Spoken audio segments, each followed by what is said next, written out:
మహాపరిశుద్ధమైన తండ్రి, నీకు వందనాలు, స్తోత్రాలు ప్రభువా. ఈ రాత్రికాల సమయంలో మమ్మల్ని జ్ఞాపకం చేసుకొని నీ వాక్యం ధ్యానిస్తుండగా మీరే మాతో మాట్లాడి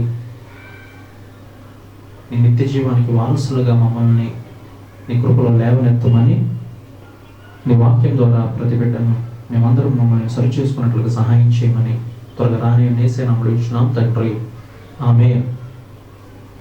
ప్రియమైన దేవుని బిడ్డలారా, ఈ రాత్రికాల సమయంలో పౌలు యొక్క దర్శనం, పౌలు జీవితంలో దేవుని యొక్క చిత్తం, ఏర్పాటును గమనిద్దాం. హింసకుడు, దోషకుడు, హానికరుడు, సంఘాన్ని నాశనం చేస్తున్నటువంటి వ్యక్తి, సంఘాన్ని పాడు చేయటమే తనకొక ప్రాణాధారంగా ఏర్పాటు చేసుకున్నటువంటి వ్యక్తి అపోస్తలుడైనటువంటి పౌలు. తన జీవితంలో సౌలుగా ఉన్నప్పుడు ధర్మశాస్త్రంలో శిక్షకులై శిక్షణ పొంది మెస్సయ్య గురించి, క్రీస్తు రాకడ గురించి తెలిసినటువంటి వ్యక్తిగా ఉన్నప్పటికీ యేసు నామమున ఆరాధిస్తున్న ప్రభు పేరట ప్రార్థిస్తున్నటువంటి వ్యక్తుల్ని హింసించినటువంటి వ్యక్తుల్లో ప్రధానుడు. మెస్సయ్య అంటే ఇతను కాదని, మెస్సయ్య వస్తాడనేటువంటి నిరీక్షణ కలిగినటువంటి యూదుల మధ్యలో సంఘం ప్రభువును ఆరాధిస్తున్నటువంటి సమయంలో కిరాతకంగా బయటికి ఈడ్చుకొచ్చి లాగి చంపినటువంటి వ్యక్తి ప్రధానుడు సౌలు. అటువంటి సౌలు యొక్క దర్శనం ఒక దినాన దమస్కులో అనేక మంది ప్రభు పేరట ప్రార్థనలు చేస్తున్నారని, యేసుక్రీస్తు నామములో ఆరాధన జరుగుతుందని, అక్కడ వారిని పట్టి ఈడ్చుకొని యెరూషలేముకు ఈడ్చుకురావాలని చెప్పి పత్రికలు తీసుకొని బయలుదేరినటువంటి వ్యక్తి సౌలు. ఆ సౌలు ప్రయాణంలో వెళ్తుండగా తనతో పాటు అనేక మంది కలిసి ప్రయాణం చేసి వెళ్తున్న సమయంలో ఒక గొప్ప వెలుగు అపోస్తలుడైనటువంటి పౌలు జీవితాన్ని మార్చివేసింది. సౌలుగా ఉన్న తన జీవితాన్ని విరచివేసింది. ఏ రీతిగా అంటే ఆ వెలుగు తనను దర్శించింది. బైబిల్ గ్రంథం అపోస్తల కార్యాల గ్రంథం 9వ అధ్యాయంలో ఇలా రాయబడుతుంది.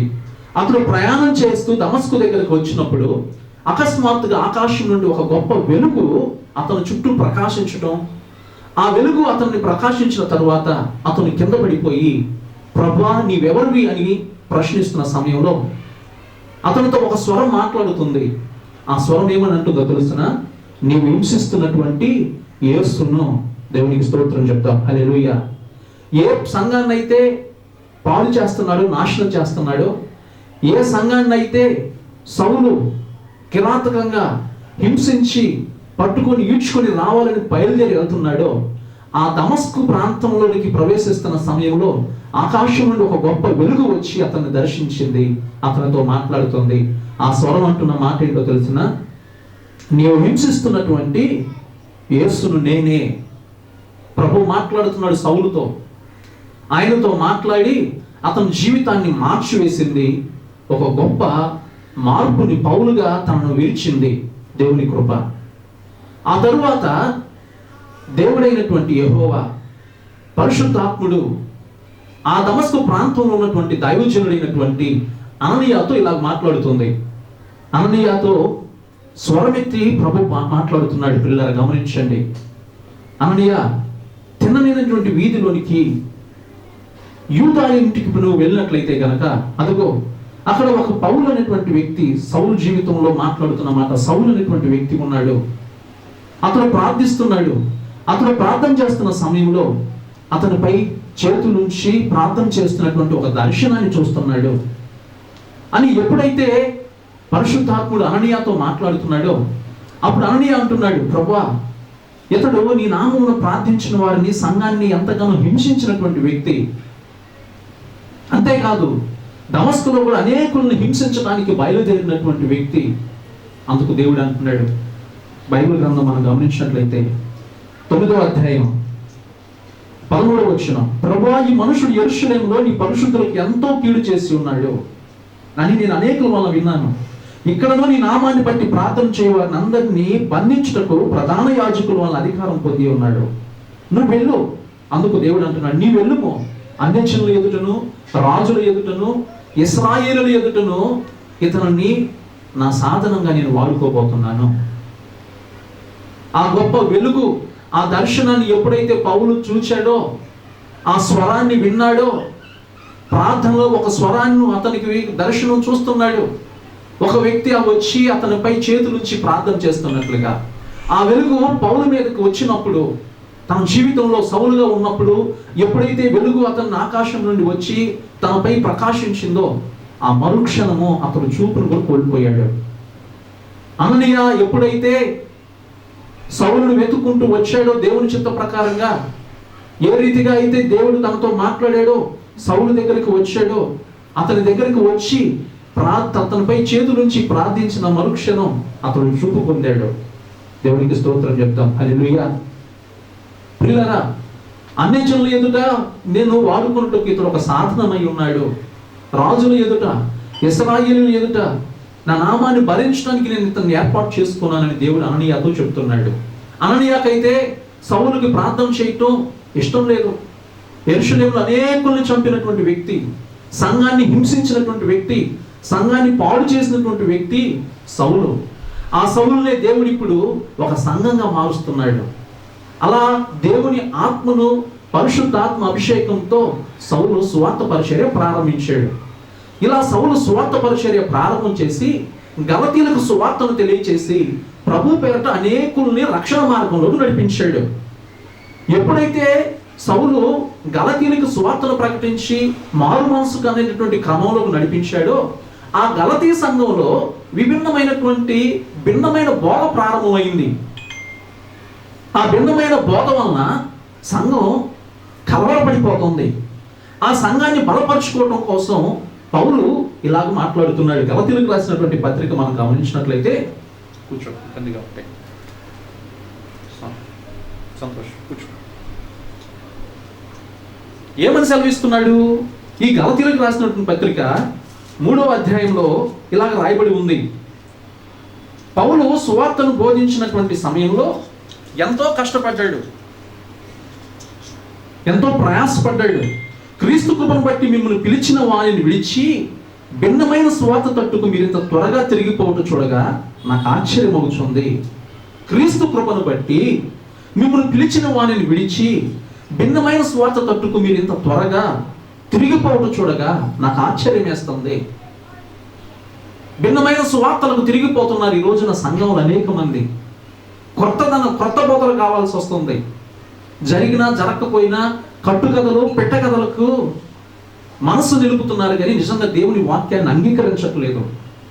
భిన్నమైన సువార్త తట్టుకు మీరు ఇంత త్వరగా తిరిగిపోవటం చూస్తుంటే నాకు ఎంతో ఆశ్చర్యం వేస్తుంది అంటున్నాడు పౌలు. పౌలుతో దేవుడు మాట్లాడాక, అననీయ వచ్చి తనపై చేతులుంచి ప్రార్థించాక, పరిశుద్ధాత్మ అనేటువంటి వరాన్ని పొందుకున్నాక గలతీ సంఘాన్ని పౌలు మోకాటి మీద శ్రమల్లో ప్రసవ వేదనతో సంఘాన్ని కట్టి స్థాపించుకున్నాడు. ఆ సంఘంలో భిన్నమైన బోధలు ప్రారంభమయ్యాయి.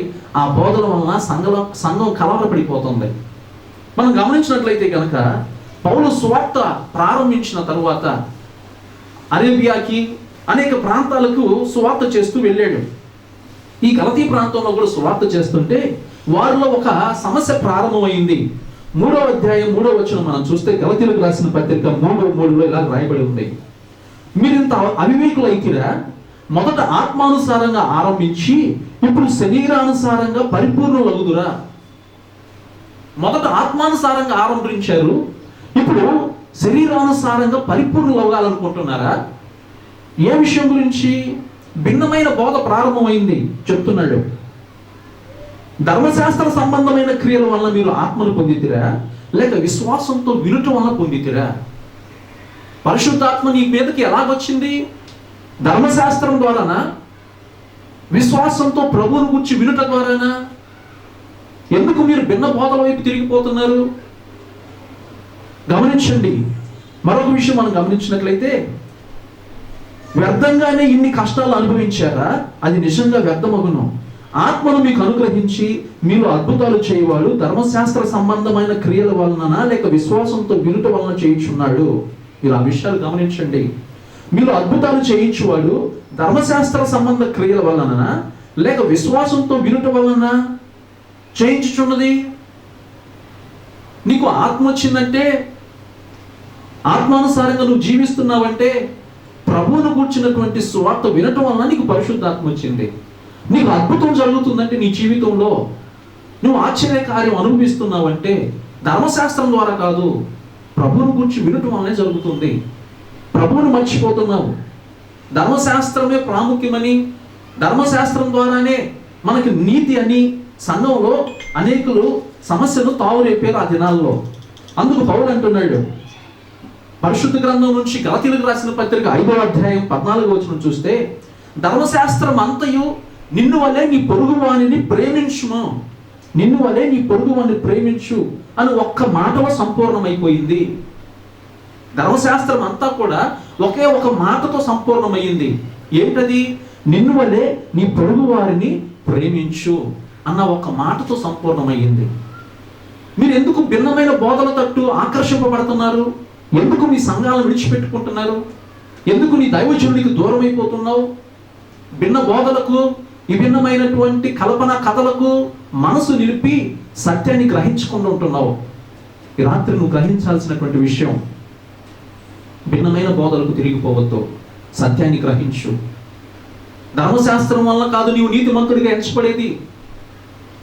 ప్రభువును గూర్చిన సువార్త వినుట ద్వారా నీవు నీతిమంతుడిగా ఎంచబడతావు. ప్రభువును గూర్చి వినుట ద్వారా, విశ్వాసంతో వినుట ద్వారా నీవు ఆత్మను పొందుకుంటావు. ప్రభువును గూర్చిన సువార్త విశ్వాసంతో వినుట వలన నీలో అద్భుతాలు జరుగుతున్నాయి. ధర్మశాస్త్రం అంతా ఒకే ఒక మాటతో సంపూర్ణమవుతుంది. ఆ మాట ఏంటంటే, నిన్ను వలె నీ పొరుగు వానిని ప్రేమించు అనే ఒక మాటతోనే మొత్తము ధర్మశాస్త్రం అంతా కూడా మిళితమై ఉన్నది. 5వ అధ్యాయం 6వ వచనంలో పౌలు ఇలాగ సెలవిస్తున్నాడు, యేసుక్రీస్తునందున్న వారికి సున్నతి పొందితే ఏంటి, సున్నతి పొందకపోతే ఏంటి? సంఘంలో సమస్య. సున్నతి పొందాలని, సున్నతి ఆచారం జరగాలని ఎవరో సంఘాన్ని హెచ్చరించారు పౌలు లేనటువంటి సమయంలో. సంఘంలోకి ఎవరో వచ్చి రకరకాల బోధలు చేసి సువార్త పేరట సంఘాలను పాడు చేస్తున్నారు. సున్నతి గనక పొందితే ధర్మశాస్త్రం అంతా నువ్వు చేయాల్సినటువంటి వాడివిగా ఉన్నావు. కేవలం ఒక సున్నతి కార్యక్రమమే చేసుకుంటే సరిపోదు, ధర్మశాస్త్రం అంతను ఆచరించబద్ధులమై ఉన్నాము. ధర్మశాస్త్రం అంతను ఆచరించబద్ధులమై ఉన్నాం కాబట్టి మనకి సున్నతి పొందితే ఏంటి, పొందకపోతే ఏమైంది? మిమ్మల్ని ఎవరో కలవర పెట్టుచున్నారు. సహోదరులారా గమనించండి, సున్నతి పొందవాలని నేను ఇంకా ప్రకటించున్నాయడలా ఇప్పటికీ హింసింపబడనేలా? నేనే గనక సున్నతి పొందాలన్న విషయాన్ని గనక చెబితే నేను ఎందుకు హింసింపబడకుండా ఉన్నాను? 4వ అధ్యాయం 19వ వచనంలో పౌలు చెప్తాడు, సంఘం గురించి తను పడ్డ ప్రయాసం గురించి తెలియజేస్తున్నాడు. నా పిల్లలారా, క్రీస్తు స్వరూపం మీ అందు ఏర్పడే వరకు మీ విషయమై మరలా నాకు ప్రసవ వేదన కలుగుతున్నది. క్రీస్తు స్వరూపం మీ అందు ఏర్పడి వరకు నాలో ప్రసవ వేదన అనేది, మీ విషయమై ప్రసవ వేదన నాకు ప్రారంభమైంది. ఎందుకు భిన్నమైన సువార్తలతో తిరిగిపోతున్నారు? నీ రక్షణ కోసం, నీ ఆత్మీయత కోసం నీవు పాపానికి వేరై, లోకానికి వేరై, భూలోక సంబంధమైనటువంటి మూల పాఠాలను విసర్జించుకొని ఒక పరిశుద్ధుడిగా బ్రతకడం కోసం సేవకుడు నీ కోసం ఎంత కష్టపడుతున్నాడో, సేవకుడు నీ కోసం ఎంత భారం కలిగి ప్రార్థన చేస్తున్నాడో, వీటన్నిటిని విడిచిపెట్టుకొని భిన్నమైన సువార్తల తట్టు, భిన్నమైన బోధల తట్టు తిరిగిపోవటం చూస్తుంటే ఎంతో ఆశ్చర్యం వేస్తుంది. మరలా క్రీస్తు స్వరూపం మీలోకి రావడం కోసం, మిమ్మల్ని క్రీస్తు స్వరూపంలోకి మార్చాలి అంటే కనుక నాలో ప్రసవ వేదన ప్రారంభమవుతుంది. మీకోసం ఎంత ప్రయాసపడ్డాం, నీ కొరకు, నీ ఆత్మీయత కొరకు, నీ రక్షణ కొరకు.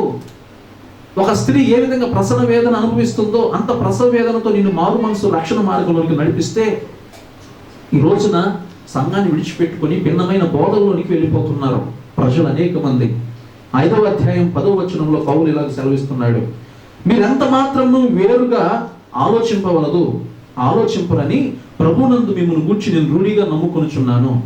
మిమ్మల్ని కలవర పెట్టుచున్నవాడు ఎవడైనను వాడు తగిన శిక్షను భరించును. మిమ్మల్ని కలవర పెట్టేవాడు ఎవరైనా, గలతీ సంఘాన్ని కలవర పెట్టేటువంటి బోధ ప్రారంభమైంది. మిమ్మల్ని కలవర పెట్టేవాడు ఎవడైనా సరే వాడి జీవితంలో తగిన శిక్షను భరిస్తాడు. భిన్నమైన బోధలతో మనసుని, హృదయాన్ని, విశ్వాసాన్ని పాడు చేసుకొనక ఏ పిలుపు చేత మీరు పిలువబడ్డారో ఆ పిలుపులో స్థిరులై ఉండండి. పౌలు ఒక దర్శనంతో తన జీవితాన్ని మార్చుకున్నాడు. ఒకసారి ప్రభు స్వరం విన్న తరువాత తన యొక్క పాత జీవితాన్ని, తన యొక్క రోత జీవితాన్ని విడిచిపెట్టుకొని సౌలు నుంచి పౌలైపోయాడు. ఏ నామాన్ని ప్రకటిస్తున్న వారిని చంపాడో, ఏ నామాన్ని ఆరాధిస్తున్న వారిని, ఏ నామం యందు విశ్వాసం ఉంచి ప్రార్థిస్తున్న వారిని హింసించాడో, కిరాతకంగా చంపేయడానికి ప్రాణాధారంగా ఎంచుకున్నాడు. దానినే ఆ నామాన్ని ప్రకటించుకుంటూ అనేక ప్రాంతాలకు సువార్తను పరిచర్య చేసుకుంటూ వెళ్ళిపోయాడు. అలా సువార్త పరిచర్య చేసుకున్నటువంటి గలతీ సంఘంలో ఉన్నటువంటి విశ్వాసుల్ని కలవరపెట్టే బోధలు ప్రారంభమయ్యాయి. నీ జీవితంలో కూడా కలవరపెట్టే బోధలు ప్రారంభమవుతుంటే కనుక నీవు సరి చేసుకో. 5వ అధ్యాయం 16వ వచనంలో పౌలు సెలవిస్తున్నాడు, నేను చెప్పున్నది ఏమనగా ఆత్మానుసారంగా నడుచుకున్నది, అప్పుడు మీరు శరీరేచ్ఛను నెరవేర్చరు. నువ్వు మొదటిగా ఆత్మానుసారంగా జీవించడం ప్రారంభం చేయి. నీ జీవితంలో శరీరేచ్ఛ అనేది ఉండదు. ఆత్మ శరీరం రెండు ఒకదానికొకటి వ్యతిరేకంగా ఉన్నాయి. ఈ రెండు ఒకటిగా ఏ రోజు కలుసుకో. ఆత్మ శరీరాన్ని, శరీరం ఆత్మని వ్యతిరేకిస్తుంది. నువ్వు ప్రార్థన చేయాలని విశ్వాసంతో ప్రార్థన కోసం దేవుని సన్నిధిలో ప్రార్థన చేసుకోవాలని మోకరించి కూర్చున్న మరుక్షణమే నీకు తెలియని రీతిగా నిద్ర రావటం, నీకు తెలియని రీతిగా ఫోన్ వచ్చింది అనుకోవటం, నీకు తెలియని రీతిగా నువ్వు ప్రార్థనలో ఏకీభవించకుండా, ప్రార్థనలో మోకరించి నిలబడివ్వకుండా అపవాది నిన్ను శోధిస్తున్నాడు. శరీరేచ్ఛ నీలో ప్రారంభమవుతుంది. ఆత్మానుసారంగా నడుచుకోండి. శరీరేచ్ఛలను విడిచిపెట్టండి. ఆత్మ శరీరానికి, శరీరం ఆత్మకు వ్యతిరేకమై ఉన్నాయి. శరీర బోధలలో పద్ధతులను మనం ఆశ్రయిస్తూ సంతోషపడితే గనక శరీరానుసారంగానే బ్రతుకుతాం. ఆత్మానుసారమైన బోధ మనల్ని ఆత్మీయంగా చేస్తుంది, మనల్ని ఆత్మలో బలపరుస్తుంది. కాబట్టి పిల్లరా, ఈ రాత్రి నీ వాక్యం వింటున్న నీ జీవితంలో కలవరపరిచే బోధల్లోకి నీవు సంతోషపెట్టుకొనక, విభిన్నమైన బోధల ద్వారా నీవు భ్రమ పెట్టుకొని భర్తని మోసం చేసుకొనక, నిజమైనటువంటి సువార్తను, నిజమైన రక్షణ మార్గాన్ని ఆత్మానుసారంగా జీవించేటువంటి కృపను ఎంచుకో. ఆత్మ శరీరానికి, శరీరం ఆత్మకు వేరై ఉన్నాయి మన జీవితాల్లో. ఇవి రెండు ఎప్పుడు కలుసుకొనక, శోధిస్తూ ఆత్మీయంగా ఎదగకుండా, ప్రార్థనలో ఎదగనీయకుండా, పరిశుద్ధ గ్రంథం చదవనీయకుండా, ధర్మశాస్త్రం నందు ఆనందించకుండా, ఈ లోకంలో భూ సంబంధమైనటువంటి మూలపాఠాలతో మోసం చేస్తున్నాయి. ఈ లోక సంబంధమైనటువంటి మూలపాఠాలు అంటే గనక భయంకరమైనటువంటి భూతాలు అని బైబిల్ సెలవిస్తుంది. మూలపాఠాలు అంటే భూతములు. ఒకప్పుడు ఆ భూతాలకు నీవు దాసులు అయిపోయి ఉన్నావు. ఇప్పుడు ఆ దాస్యత్వం నుంచి ప్రభు నిన్ను స్వతంత్రుడిగా చేశాడు. ఆ స్వతంత్రాన్ని బట్టి నీవు ప్రార్థించాలి. ఆ స్వాతంత్రాన్ని బట్టి నీవు ప్రార్థనలో ఆత్మీయంగా ఎదుగుదల కొరకు దీవారాత్రులు ధర్మశాస్త్రం నందు ఆనందించమని లేఖనం సెలవిస్తుంది. యెహోషువతో దేవుడు మాట్లాడుతూ చెప్తున్నాడు, మోషే చనిపోయిన తర్వాత, యెహోషువ ధైర్యం కలిగి ఉండు, నిబ్బరంగా ఉండు, నీ దినములన్నిట ఎవ్వరు నీ ఎదుట నిలబడరని వాగ్దానం ఇస్తున్నాను. యెహోవా ధర్మశాస్త్రాన్ని నీవు ధ్యానించు, గైకొను, అనేకులకు బోధించు. నీవు కనుక ఈ క్రమాన్ని అనుసరిస్తే నీ జీవితంలో ఎవ్వరు నీ ఎదుట నిలబడరు అని వాగ్దానం ఇచ్చాడు దేవుడు. నీవు స్వతంత్రుడివి, నువ్వు దాసుడివి కాదు. ఈ లోకంలో భూ సంబంధమైన మూల పాఠాల నుండి నీవు వేరై జీవించావు. మొదట ఆత్మానుసారంగా ప్రారంభించి ఇప్పుడు శరీరానుసారంలో అయిపోతారా, శరీరానుసారంగా సంపూర్ణం అవుతారా అని పౌలు సంఘాన్ని హెచ్చరిస్తున్నాడు. ఆత్మానుసారంగా జీవించేవాడు ఆత్మక్రియల్లో జీవిస్తాడు, ఆత్మ ఫలాలు పొందుకుంటాడు, ఆత్మీయంగా అనేకులకు ఆశీర్వాదకరంగా మార్చబడతాడు. పౌలు ఆ ఒక్క దర్శనంతో పౌలు తన జీవితాన్ని మార్చుకొని అనేకులకి, అన్యజనులకి, అనేకుల ఎడల ప్రభు నామాన్ని ప్రకటించేవాడిగా దేవుడు ఏర్పాటు చేసుకున్నాడు. ఈ రాత్రి నీ దర్శనం, ఈ రాత్రి నువ్వు వినుటవా ప్రభువు కూర్చున్నటువంటి సువార్త ఉంటే గనక, ప్రభువుని కూర్చుని విన్న సువార్త ద్వారా, విశ్వాసం ద్వారా నీవు ఆత్మను పొందుకుంటావు. మరి ఏ నామంలో నీకు పరిశుద్ధాత్మ అనుగ్రహింపబడదు.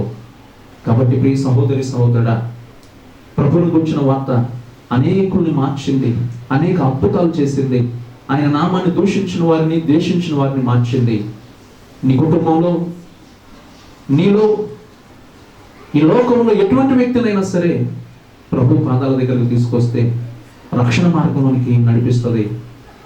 ఏ వ్యక్తి గురించి నువ్వు ప్రార్థిస్తున్నావో, ఏ వ్యక్తి గురించి నువ్వు అంగలారుస్తూ ఎదుగుతున్నావో, వేదన అనుభవిస్తున్నావో, ఈ రాత్రి ప్రభు నీ కుటుంబంలో ఒక అద్భుతం చేయనే ఉన్నాడు. ప్రభువుని గురించిన వార్త విశ్వాసంతో వినుట ద్వారా నీ జీవితంలో అద్భుతాలు జరుగుతాయి అని దేవుడు మాట్లాడుతున్నాడు. విశ్వసించడం ద్వారా ప్రభు ఆత్మ మనందరికి అనుగ్రహించబడుతుంది. దేవుడి వాక్యం దీవించును గాక. పరిశుద్ధుడైన తండ్రి, నీకు వందనాలు, స్తోత్రాలు ప్రభువా.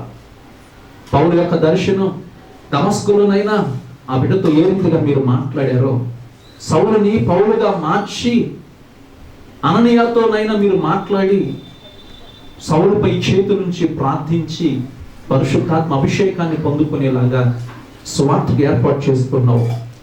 తన సువార్త పరిచర్యలో గలతీలోనైనా గలతీ సంఘంలో కలవరం ప్రారంభమైంది. ఆ సంఘం కోసం ఎంత ప్రసవ వేదన పడ్డాడో తెలియచేస్తున్నాడు. సంఘాన్ని బలపరుస్తున్నాడు. భిన్నమైన బోధల తట్టు తిరిగిపోయే వారికి నైనా క్రొత్త బోధలు, క్రొత్త పద్ధతులతో చేసే వారిని హెచ్చరిస్తున్నాడు. ఆత్మానుసారంగా జీవించమని సెలవిస్తున్నాడు. ఆత్మఫలాలు, ఆత్మ కార్యాలు మా ఎళ్ళ మీరు జరిగించండి. శరీర క్రియలు ప్రతి ఒక్కరి ఎడలనైనా నశించినట్లుగా సహాయం చేసి మీ కృప అనుగ్రహించమని. అనేక వ్యక్తులు ప్రభువా ఎంతమంది నీ నామాన్ని ప్రార్థిస్తూ నీ కోసం ఎదురు చూస్తున్నారో, శారీరకమైన రుగ్మతలు, బాధకాలు, బలహీనతలు, బంధకాలతో బాధపడుతున్నారో, ప్రతి బంధకాలను యేసునామములో విడిపించి స్వస్థతను దయచేయమని, నీ కృపలో ప్రతి కుటుంబాన్ని మీరు ఆశీర్వదించమని త్వరగా రానే సేనలో ప్రార్థించుకుంటూ వేడుకొంటున్నాం మా పరమ తండ్రి. ఆమేన్. తండ్రికి, కుమారునికి, పరిశుద్ధాత్మకి, త్రియేక దేవుని యొక్క కాపుదల ఆయన రాకడ వరకు మనకి, మన కుటుంబానికి, బిడ్డలకి సదాకాలం తోడై ఉండును గాక. ఆమేన్.